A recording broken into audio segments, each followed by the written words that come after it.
Good afternoon, everyone. Good afternoon, sir. Okay, welcome to today's session. So we are discussing today a topic of IUD. What is IUD? Intrauterine device. Good. That is intrauterine device, right? So this is already finished during the chapter of demography and family planning. So we are revising in the practicals or in the spotters. So this you may face during your final examination theory or during your practical spotter or during your practical viva, right? You have to demonstrate how to use this IUD. So how you can insert this IUD into a woman who is requiring it, right? Okay.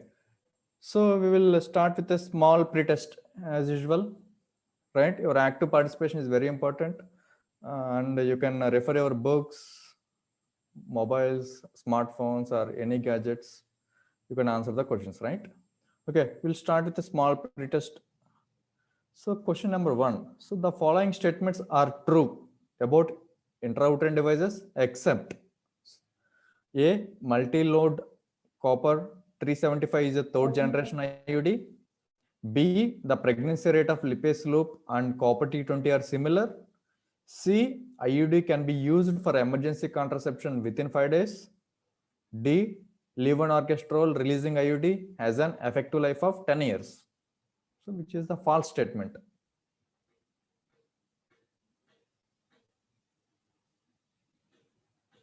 A.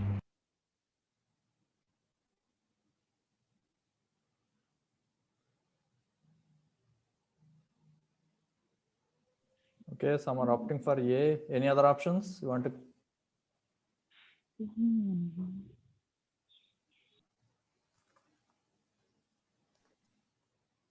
Okay, so we'll discuss. Then we'll move on to the second question. In copper T380A, so what is this number 380 represents? A, number of tons of copper wire. B, surface area of copper T in square millimeters. C, surface area of copper in square millimeters. D, effective life of copper T in quarters. Surface area of copper in square meter.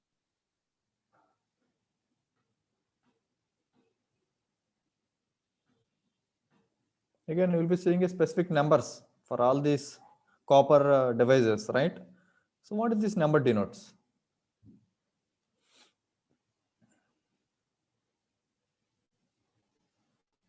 C, sir. Surface area of copper in square.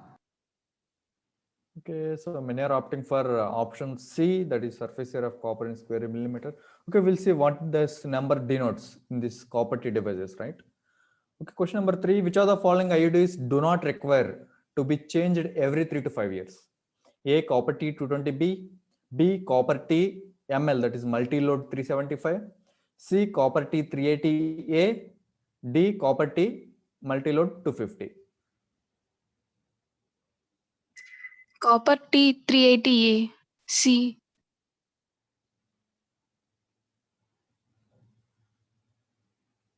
Any other options you want to tell students?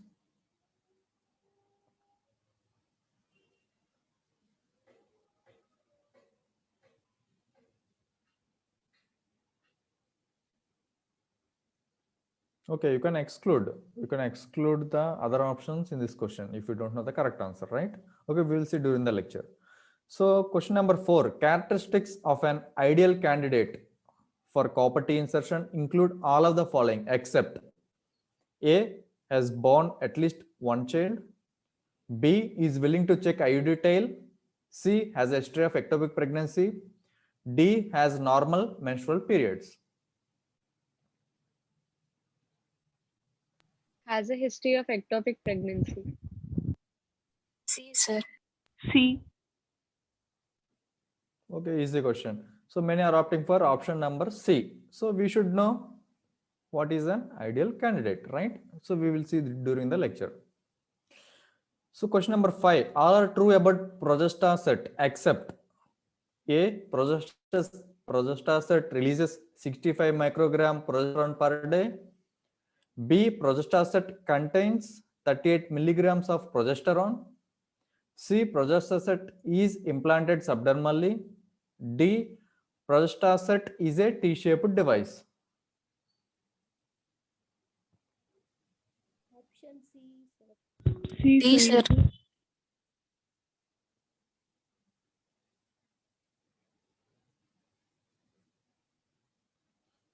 Yes, some are opting for C, some are opting for D. We will see which is the correct answer during the lecture. Okay, question number 6. Copper T is preferably inserted postnatal after how many weeks? A, 2 weeks, B, 4 weeks, C, 5 weeks, D, 8 weeks.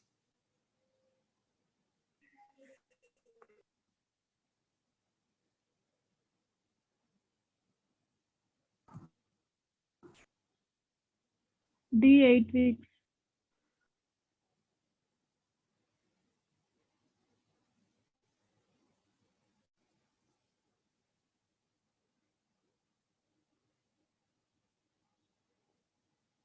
Any other options you want to pick?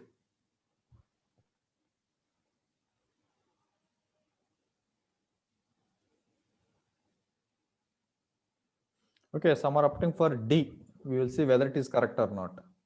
Question number 7. The most common side effect of IUD insertion is A, bleeding, B, pain, C, pelvic infection, D, ectopic pregnancy.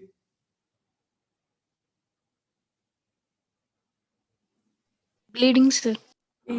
Bleeding, sir. Bleeding, sir. Okay, many are opting for A, that is bleeding. Okay, we will see whether this is the most common side effect of IUD insertion or not, right? Okay, question number D, question number 8. So all of the following are the advantages of third generation IUDs except A, high efficacy, B, low expression rates, C, long acting, D, low risk of ectopic pregnancy.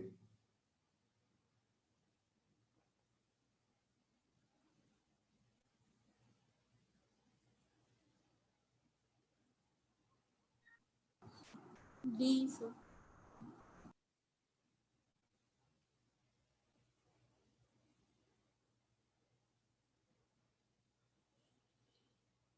Some are opting for option D. Okay, so again we will see whether this has low expulsion rates, whether it is long acting, or whether it is having high efficacy, whether this is having high risk or low risk of ectopic pregnancy compared with the other generation IUDs, right? Okay, question number 9. Okay, the most common side effect of IUD insertion which requires its removal is A, bleeding, B, pain, C, pelvic infection, D, ectopic pregnancy. B pain.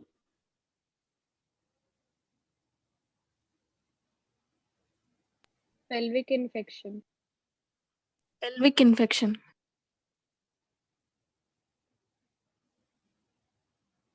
Okay, many are opting for C, pelvic infection, some are opting for B, that is pain. Okay, again, this is a question which requires its removal. So previous question we have seen common side effect after insertion. This is, if this is a common side effect, it should be removed, right? Okay, we will see. So last question, 10th one, that is absolute contraindication of IUCD is A, anemia, B, diabetes mellitus, C, pelvic inflammatory disease, D, hemorrhage. C. C. C, sir. C, sir.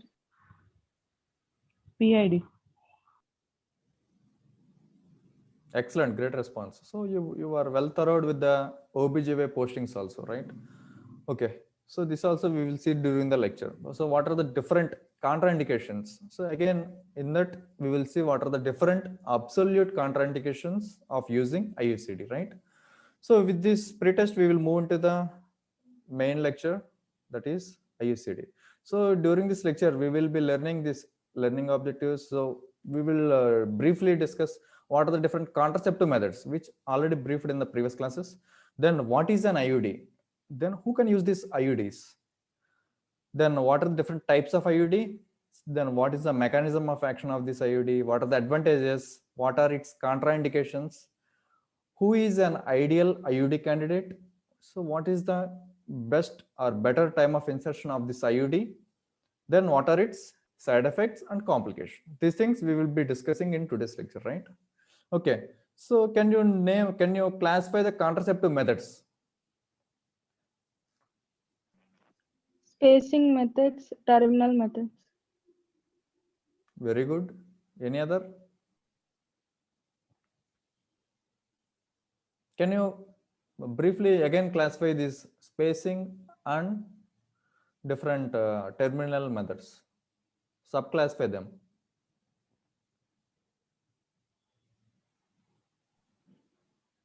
Spacing methods, physical, hormonal contraceptives, IUD, Good. So again, so there are two different varieties of jobs, right? In any organization, in a government organization or any institution. That is like temporary and permanent, right? So you have to start with a very broad classification. You should classify with a broad, then start with the root, then stem, then branches, leaves. So you should be start with a big one, then go with a smaller one. Okay, so again there are two broad classifications of contraceptive methods. Again, these are what you said, spacing methods and terminal methods, right? Again, terminal methods are permanent or we can revert it back. So it is a long term. Then temporary spacing methods. So again, you are using in a temporary basis in the terms of at the time or in the time of years. So spacing methods again classified into variety of subclasses like barrier methods, which includes physical methods, chemical methods, combined methods. Then second one is intrauterine devices, hormonal methods. Then fourth, post-conceptional methods and the other miscellaneous things also covered under the spacing methods. So coming to the terminal or permanent. So this comes under the two, divided into two, that is male sterilization and female sterilization, right? So today we will discuss more briefly about the IUDs, that is intrauterine devices. So what is an IUD? So again, so this is an intrauterine device, so also known as intrauterine contraceptive device, IUCD or ICD or coil. This is a small, often commonly T-shaped birth control device that is inserted into the uterus to prevent pregnancy. So the contraception is to prevent the pregnancy or unwanted pregnancy. So again, this is a common, oftenly T-shaped device which control the birth, and it should be inserted into the uterus to prevent the pregnancy. And you should remember this is a one form of LARC, that is LARC, that is long acting reversible birth control device, right? IUD. So who can use IUDs? So again, this is there is no end. So it can be safely used by women who are of various ages and parity. And also this can be used after giving the birth, that is postpartum, or if the women are having any chronic condition like hypertension, diabetes mellitus, cardiovascular disease, or liver or gallbladder disease. These are also can use these IUDs for contraception. There is no exception for this chronic conditions like diabetes mellitus or hypertensive. These women also can use these IUDs. So we will discuss what are the different types of IUDs. So can you name briefly different types of IUDs,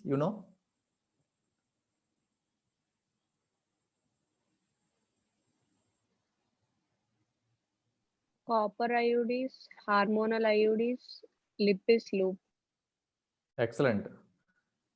So again, these what you said, I can classify them into two broad categories. That is, one is non-medicated, second one is medicated, right? Otherwise, I can also classify into different generations, like 3 generations: first generation, second generation, and third generation. So which type of IUDs fit into this type of generations, or which fit into the medicated or non-medicated, we will see. So again, two, that is non-medicated and medicated. So non-medicated were first generation IUDs. Medicated were again classified into 2 varieties, as you said, that is copper IUDs, also called second generation IUDs. Then third one is hormone releasing IUDs or third generation IUDs, right? These are the medicated devices, copper and hormone releasing IUDs. So we'll discuss one by one. So we'll discuss first generation IUDs. So again, these are made up of polyethylene or other polymers. They appear in different shapes and sizes like loops, spirals, coils, rings, or bows. So commonly what you have seen or what you have heard is lipase loop, what you said, right? The picture you are seeing is lipase loop, double spiral or double S shape, right? So again, the pregnancy rate is, when you have inserted this, that is 3% of pregnancy rate we can see in this IUDs. Okay, then we move into the second generation IUDs, right? So again, in the year 1970s decade, so this copper was added to these IUDs. What you said, inert IUDs. So copper was added to these IUDs. So again, there are 2 varieties, that is earlier devices and newer devices. So earlier devices, that is copper 7, again it will be in the shape of 7. Then copper T200, right? Copper T200. Then newer devices include T device variants like copper T220C and copper T380A, what you are seeing in the picture, that is copper T380A. Then another one is Nova T. So one more in newer device is multi-load, that is ML copper 250 and multi-load ML copper 375. So these are the different newer devices, right? Earlier devices and newer device. So whenever you are asked to classify these IUDs, you can write a beautiful classification, right? Starting with the broader one, come with a narrow one, right? So these are the different parts of IUD. So this will be given to you during your practical spotter or during your practical viva. So you should be able to label the pictures, label the parts of the IUD. Then you should be able to show the examiner how it can be inserted into a woman, right? Okay, the right side picture you are seeing is copper T380A. The image what you are seeing is what we will keep the spotter in our examination, right? Okay, again it is divided into vertical arm. What you are seeing, vertical arm, that is also called stem, which is having medicine. Then horizontal one, there are two arms, right? That is called horizontal arms. The vertical one we can say it as vertical arm or stem. Then again, you are noticing is threads, right? The threads also there. So we will see what it for. Then one more insertion tube you are seeing, insertion tube, right? That is having a blue mark, that is flange, right? That is called flange. Then solid rod is there, solid rod. So these are different parts of an intrauterine device, okay? So how we can insert this IUD, right? So again, you have to perform this IUD insertion in a, again, aseptic manner. In a aseptic manner, taking all the aseptic precautions, you should insert this IUD, wearing the same gloves, all the things, right? So again, you are inserting the copper or IUD device. Then you are pulling back the insertion tube backward. Then it will open in the T shape. Then again you have to advance slowly to make it into a place correctly into the uterus. Then you have to again pull back the insertion tube. Then you will be cutting the threads. Up to a 3 centimeter is sufficient. up to the internal loss, external loss, 3 centimeter is sufficient. So the blue flange, what you have seen in the previous slide. So it will be, that is the guiding portion to the external loss, right? So it will stop there. Okay, so we will then what is these numbers? So though there are a lot of numbers, 200, 220, 380. So these numbers indicates that is surface area of copper in square millimeters on the device, right? So this is the surface area of copper in millimeter on the device. Again, we will be showing you Nova T, that is will be having a silver core, then surrounded by the copper wire, right? Silver core will be inside in the Nova T, then surrounded by the copper wire. Then you are seeing multi-load devices. So again, these will be effective life of at least 5 years. It can be used 5 years. We can use these multi-load devices. Then again, newer copper devices, what you have seen previously, were more effective than the earlier copper ones or inner devices. So again, copper T380. So this can be used for approximately 10 years. So research also showing it can be used for 12 years also, right? Copper T380A, 10 years. Then copper T200, approximately 4 years. Nova T, 5 years. Multi-load, 5 years, right? So copper T is an what we are using in an massly, that is more extensively we are using, that is it can be used for 10 years. Copper T380A. Okay, what are the different advantages of this second generation IUDs, right? So again, there will be low expulsion rate when compared to the first generation. Then side effects like pain and bleeding when compared to the first generation IUDs are less. Can be used even in nullipara women. Then increased effectiveness, effective as post-coital contraceptives if inserted within 3 to 5 days of unprotected intercourse, right? Then can be left in place safely for many years, like copper T380A, that is for 10 years. The remaining were 4 to 5 years. Then relatively inexpensive, and also it can be reversible. So again, if you remove the IUD, then again the woman can conceive, right? Then third category, that is hormone releasing IUDs. These are also called third generation IUDs. So again, it will contain hormones. So they will release the hormone. So the most widely used is progestasert, which is having progesterone, that is a hormone. Then other includes like Mirena. So it will be having levonorgestrel, right? These are the different hormones which we can give through the hormone releasing IUDs. So we'll see one by one.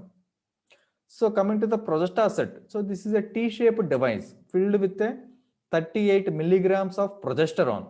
So again, this hormone will be released slowly in the uterus after placing. So at a rate of 65 microgram daily. And again, once inserted, this should be replaced every year. So lifespan is like 12 to 16 months or 18 months, right? So every year it should be replaced. Again, the medicine it contains is 38 milligrams of progesterone, and it will be released slowly at a rate of 65 microgram daily. Then coming to the second one, that is Mirena or LNG20. So this is a T-shaped IUD releasing 20 microgram levonorgestrel. Again, this life will be having more life when compared to the progestasert, that is 7 to 10 years life, as like copper T380A, right? Levonorgestrel releasing device. So this is advantages for copper IUDs in the form of lower menstrual blood loss or fewer days of bleeding when compared to the copper IUDs. What is small disadvantages? It is expensive and we cannot use extensively as like copper T380A, right? This is a little bit expensive device. So we will see a short video. So how we can insert this Mirena. So again, levonorgestrel releasing devices will be a little bit different from the copper IUDs, second generation IUDs. So it will be not having a flange. It will be having a separate model. So just go through the video, then we can discuss.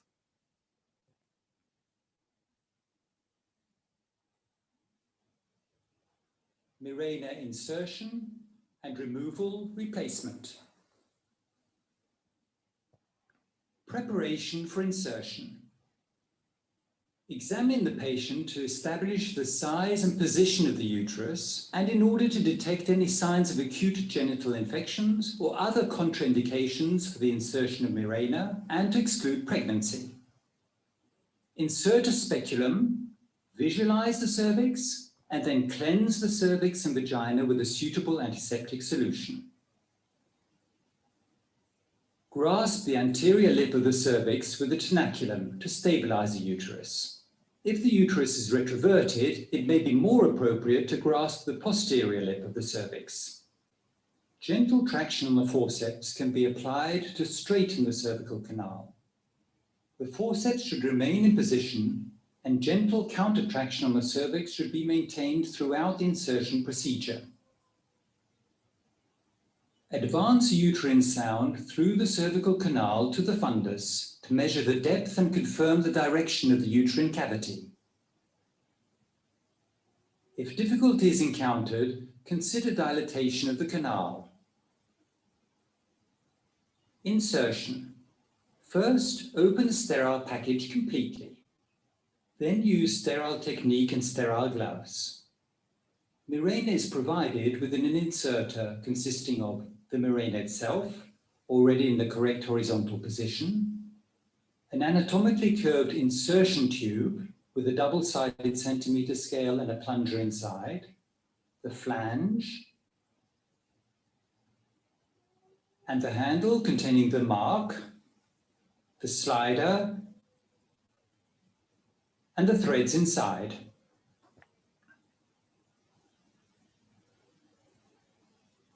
Push the slider forward in the direction of the arrow to the furthest position to load Mirena into the insertion tube. Do not pull the slider downwards, as this may prematurely release Mirena. Once released, Mirena cannot be reloaded. Holding the slider in the furthest position, set the upper edge of the flange to correspond to the sound measurement of the uterine depth.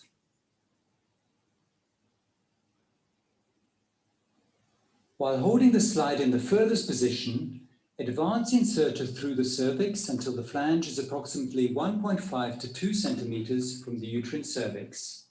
Do not force the inserter. Dilate the cervical canal if necessary. While holding the inserter steady, pull the slider to the mark to open the horizontal arms of Mirena. Wait 5 to 10 seconds for the horizontal arms to open completely.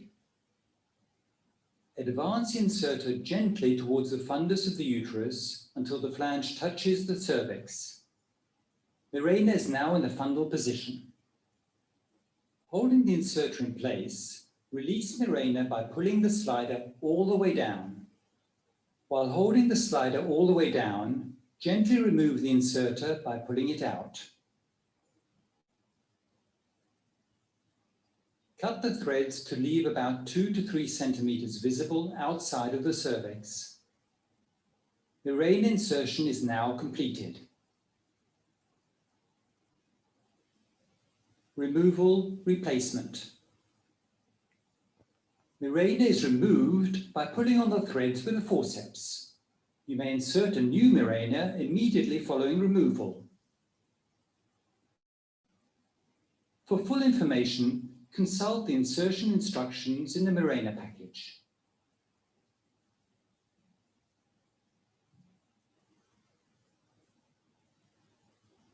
Okay, this is a video of Mirena insertion, that is, which is having a hormonal releasing IUD, right? So again, the flange is a common, the marker will be a different one. So what it should be the same as like a mechanism will be same as copper releasing device. Again, you have to pull, push, pull, right? Okay, and you will be given a chance, you will be getting a opportunity during your internship for inserting this IUDs into the women who are requiring them, right? Okay. So these are the different IUDs, what you are seeing on the slide. There is a lipase loop or SAF T coil. This is also one of the first generation IUDs. Then second generation includes copper T220B, then copper T380A, which is having stem and also the arms, both are having medication, that is copper coils. Then copper T220C, Nova T, which will be having inner silver line surrounded by the copper wire. Then copper 7 in the shape of 7, copper fix, copper T380 slimline, then multi-load 375. So again, multi-load will be in the U shape. What you're saying, U shape, right? Then levonorgestrel releasing IUD, what you have seen in the previous video. So what is its mechanism of action? Again, the three first generation or second generation, third generation will be slightly different mechanism of action you will be noticing, right? So, okay, coming to the non-medicated IUDs, like first generation. So again, what they will do, they will lead to foreign body reaction in the uterus, causing cellular and biochemical changes in the endometrium and uterine fluids. So what it will do, this will impairs the viability of the gamete. Again, it will reduce the chances of fertilization. That is the main aim of this non-medicated IUDs like lipase loop. So coming to the copper medicated IUDs or second generation IUDs, what it will do, the main ion present in this is copper. So what this copper will do to the endometrium? So it will enhance the cellular response in the endometrium. Again, it will alter the biochemical composition of cervical mucus. So again, these copper ions will affect the sperm motility. Again, the capacitation and also survival of the sperms, which is very important for fertilization, right? So these copper ions will affect mainly the sperm motility, capacitation, and survival. Second, third one, that is third generation or hormone releasing IUDs. So these will suppresses endometrium, which will lead to atrophy. And what it will do, this will thicken the cervical mucus. So if the mucus, cervical mucus is thickened, the sperm penetration will be very difficult. So that in that way, it will prevent the sperm penetration. So they also maintain the high levels of progesterone in the endometrium, thus low levels of estrogen, making the endometrium unfavorable for the implantation. So these are the different mechanism of actions of these IUDs. So what are the different advantages of these IUDs when compared to the other contraceptive methods? So that is a very simple device. Again, insertion will take few minutes on a OP basis. Then once inserted, stays as long as required. So you can keep it as long as it required. You can advise the woman. Then these are inexpensive devices like copper T or first generation. Then contraceptive effect is reversible after the IUD removal. This is a big advantage of this IUDs. So other advantages includes like it is free of systemic metabolic side effects associated with hormonal pills. So again, you are seeing some metabolic side effects systemically in the hormone pills. So these are free of these side effects. Then this will be having highest continuation rate, and again there is no need of continuous motivation as in case of oral pills or barrier devices. This is also one of the advantages. Single time motivation is required for an insertion of this IUD. There will be no need of continuous motivation. So what are the different contraindications? Again, in the contraindications, we can divide into two. That is absolute and relative. Absolute contraindications and relative contraindication. We'll see which comes under absolute and which comes under relative. So absolute contraindications include like pregnancy, that is suspected pregnancy, PID, that is pelvic inflammatory disease. That another is undiagnosed vaginal bleeding, endometrial or cervical cancer, or previous ectopic pregnancy history. So again, then you should not advise this woman to have this IUD, right? Mainly the suspected pregnancy and PID, pelvic inflammatory disease. So what are the different relative contraindications for this? That is anemia, menorrhagia, history of PID since last pregnancy, purulent cervical discharge, uterine fibroids, unmotivated person. So these are the different relative contraindications for this IUD devices. So who is an ideal IUD candidate, right? So who is the apt for taking this IUD? So again, so this ideal IUD candidate is a woman who has born at least one child, has no history of PID, very important, has normal menstrual periods, is willing to check the IUD tail, has access to follow-up and treatment of potential problems, is in a monogamous relationship. So these are the different characteristics of an ideal IUD candidate, which is a very commonly asked Viva question in our practical examination, right? So do these only IUD candidates are eligible for IUD insertion, or others also eligible for the IUD insertion? Others also eligible. Excellent. So again, IUD candidate, IUD is a broad, so we can give to irrespective of the age group, right? Whoever is needing to prevent the unwanted pregnancy. So this is an ideal IUD candidate, not only the IUD candidate, right? This thing you have to remember. Okay, so what IUD do in a nulliparous woman if we keep? So again, IUD is not a first choice of method for nulliparous women. So again, more problems when compared to the other women who are not having the IUDs, like expulsions, low abdominal pain, pelvic infections, PIDs. These are very more common, and these can lead into the infertility, right? PID may lead into infertility if it causes. Then this is suited if they cannot use or accept alternative methods of contraception. We can give, right?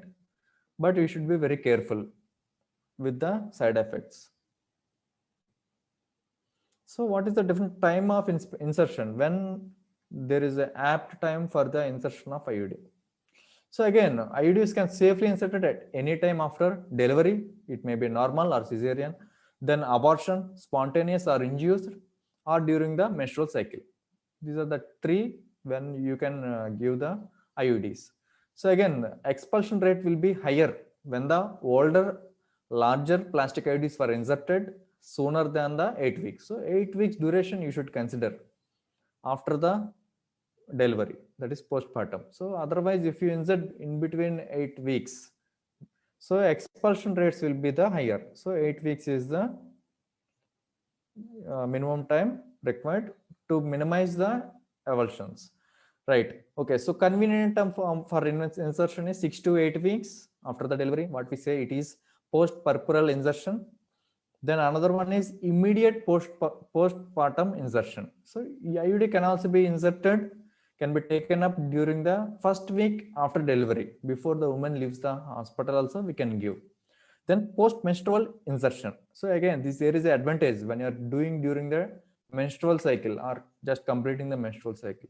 So advantage of open cervical canal and masking of insertion related bleeding. There will be a masking of insertion related bleeding. Again, IUDs can also be inserted cesarean section. Again, the expulsion rate will be slightly lower with the insertion immediately after the vaginal delivery. So cesarean section will be a better minimal expulsion rate compared to the vaginal delivery. Then again, if there is an abortion, so IUDs can be inserted after first trimester abortion, but after the second trimester abortion, it is recommended to wait until the uterine involution occurs. And we are not recommending IUDs insertion if there is a aseptic abortion, right? So we can do after the first trimester. If it is in a trimester, second trimester, wait until the uterine involution. So what are the different side effects and complications? So we will go briefly of the side effects, right? So the most commonest complaint, a most commonest side effect after inserting this IUD is bleeding, right? Again, you will be asked the woman to come to your healthcare facility and you will be eliciting the what are the different causative factors for this bleeding. A lot of causes will be there, right? Okay, if there is a requirement, you have to give ferrous sulfate tablets, right? Medication. Then the second one, that is pain. So this is the second major side effect, and it is the most common side effect of IUD insertion, which requires its removal. So again, if they are complaining of pain, then again it may be a sign of removal of IUD, right? Which requires its removal is side effect like pain. Then again, PID. So again, who are using these IUDs are at 2 to 8 times higher risk for PID when compared to the women who are not having this IUDs. Then uterine perforation. So again, incidence will be ranging from 1:150 to 1:9,000 insertion. So more if insertion done, it will be more perforation, uterine perforation chance if it is done between the 48 hours and 6 weeks postpartum. In between the 48 hours and 6 weeks postpartum, there will be a more chance of getting uterine perforation, right? So optimum time will be the 6 to 8 weeks. Okay. Then expulsion again varies from 12 to 20 percentage. Generally, it will be with the lipase loop, that is 12 to 20 percentage expulsion. And again, it will be vary depending on the devices, right? Again, depending on the devices also, pregnancy rate also differ. Like lipase loop or copper T200, it will be having a same birth rate, pregnancy rate, right? Both are having pregnancy rate of 3%, what you have discussed in the lipase loop. The same with the copper T200. So coming to the pregnancy. So again, after removing this IUD in the first year itself, first year pregnancy chance will be 3%. Then 50% uterine pregnancies lead to the spontaneous abortion. So 3% of women will be having a chance of getting pregnant during the first year of IUD insertion, right? Then again, 50% of uterine pregnancies lead to the spontaneous abortions. Again, if the pregnancy is continued, there will be a 4 times higher chance of premature births. So what the advice you will give to the mother or the woman who is pregnant? So again, you have to say only 25% of pregnancies outcomes were successful if IUD is left in place. If the IUD is inserted, they become pregnant, only 25% of them were successful. Again, 50% of them will be having the spontaneous abortions, and there will be a high chance of premature births in these women. So coming to ectopic pregnancy, so again, this is also higher when compared to who are not having the IUDs. So when compared to non-contraceptive users, that is having 3 to 4.5 for copper T380A and levonorgestrel, it will be having a good, that is 0.2 per 100 women years. Lower one is levonorgestrel, very lesser. So when compared with the other IUDs, so progesterone IUD will be having a higher chance of ectopic pregnancies, that is about 6.8 times progesterone releasing IUDs, which is having higher chance of getting ectopic pregnancies. Coming to the fertility after removal, again 70% of previous IUD users conceive within 1 year of stopping usage. So after removing the IUD device, within 1 year, 70% of previous IUDs will be conceiving within 1 year. Again, there will be no remnant. If you remove, the chance of getting pregnant is higher. Again, when coming to the whether it causes cancer or teratogenesis, there is no evidence it may cause cancer or teratogenesis in the endometrium or uterus. Then coming to the mortality. So again, it is a very rare phenomenon. Again, it may be estimated as 1 death per 1 lakh women years of use. It's a very rare phenomenon, that is mortality, right? So this comes, we finished today's lecture of IUDs briefly. You can refer the textbook immediately so that the memory will be retained in long term, because it is very useful, very important for the Indian medical graduate or during our examination purpose also. So we have discussed what are the different contraceptive methods in broad. Again, we have discussed what is an IUD, what are the, who can use these IUDs, what are the different types of IUD. So what is the mechanism of action, what are its advantages, contraindications, who is an ideal IUD candidate, what is the correct time of insertion, so what are its side effects and various complications, right? So by this we end today's lecture. So we will go for a post test, just so up to which mark you are there, we will check. So first question, the following statements are true about IUDs except.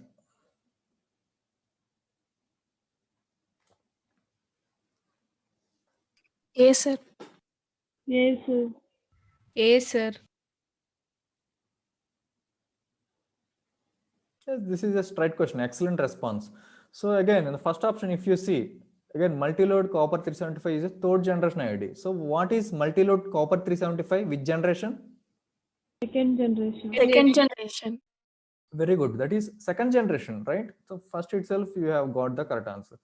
Then again, lipase loop, pregnancy rate is copper is similar, that is 3%.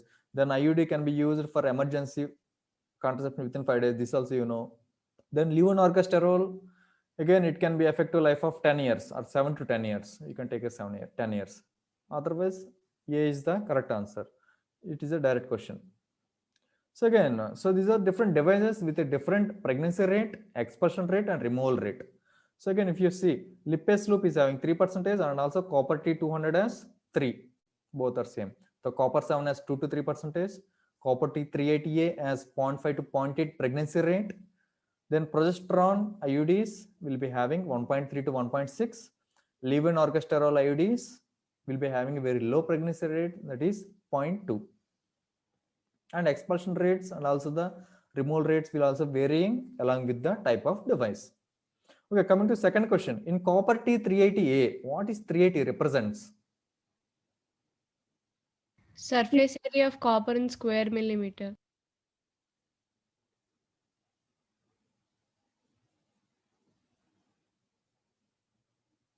C option.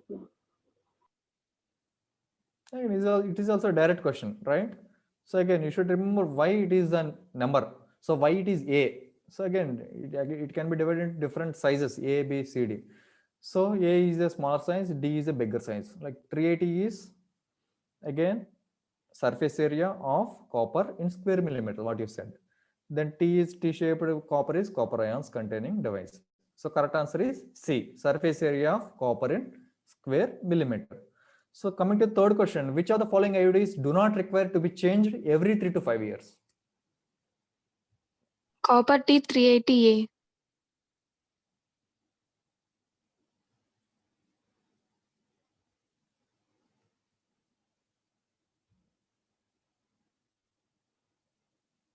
Again, this is also direct question. If you don't know, just exclude other options. Otherwise, if you know, only 2 IUDs will be having approximately 10 years. What are they?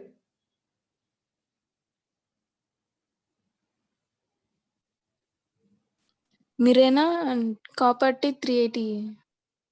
Very good. That is Mirena or levonorgestrel releasing IUDs or copper T380A. That is 10 years, right? These two you have to remember. Long run, 10 years. So again, we can directly keep the answer as copper T380A, which we can exclude. The remaining were approximately 4 years, 5 years, right? Copper T380C is the correct answer. Then fourth, characteristics of an ideal candidate for copper T insertion include all of the following except.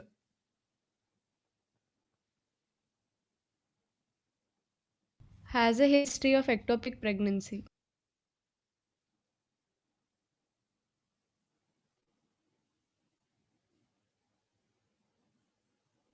Option C. Excellent, great response. That is option C. So you have eliminated remaining one. Again, has born at least one child. Again, it is an ideal.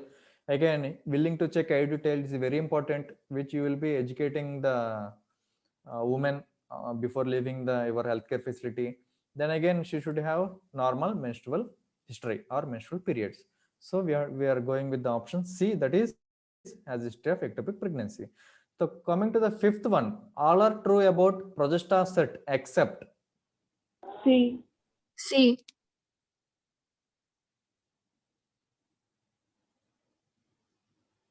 Again, it is a direct question. Very good. That is, it cannot be implanted subdermally. It is implanted in the uterus, right?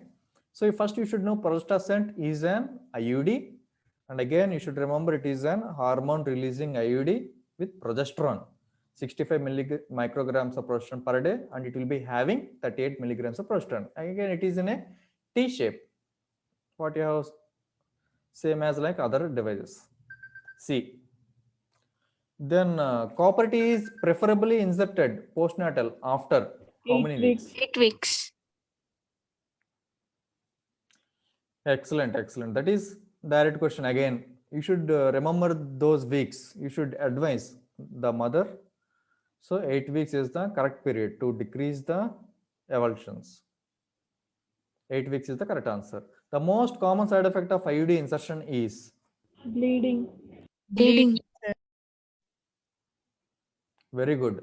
So again, this is all direct one. Most common side effect is bleeding. Bleeding is the correct answer, A. Then all of the following are advantages of third generation IUDs except Low risk of ectopic pregnancy.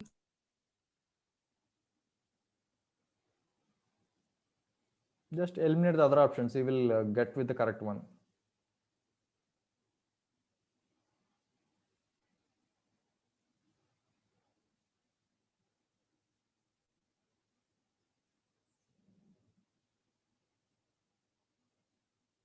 Yes, correct one. That is option D is the correct one. That is low risk of ectopic pregnancy. So again, you have seen some progesta set. It will be having a nearly 6 times of higher risk of ectopic pregnancy, right? Then ninth one, the most common side effect of IUD insertion, which requires its removal is Pain. Pain. very good. That is again direct one. If it should be removed, the woman would be suffering with pain. Common side effect is bleeding, which requires its removal is pain. B is the correct answer. Then absolute contraindication of ICD is Pelvic inflammatory disease. PID. excellent. Correct answer. That is PID, pelvic inflammatory disease. Again, diabetes, hypertension, chronic in chronic diseases like diabetes, hypertension, this will be not having absolute, right? Again, they can be happily having the IUD. So PID, pelvic inflammatory disease, is a absolute contraindication of IUD or IUCD, right? So C is the correct answer. So this finishes today's lecture. Stay safe and have a nice day. Thank you, sir. Thank you, sir. Thank you all.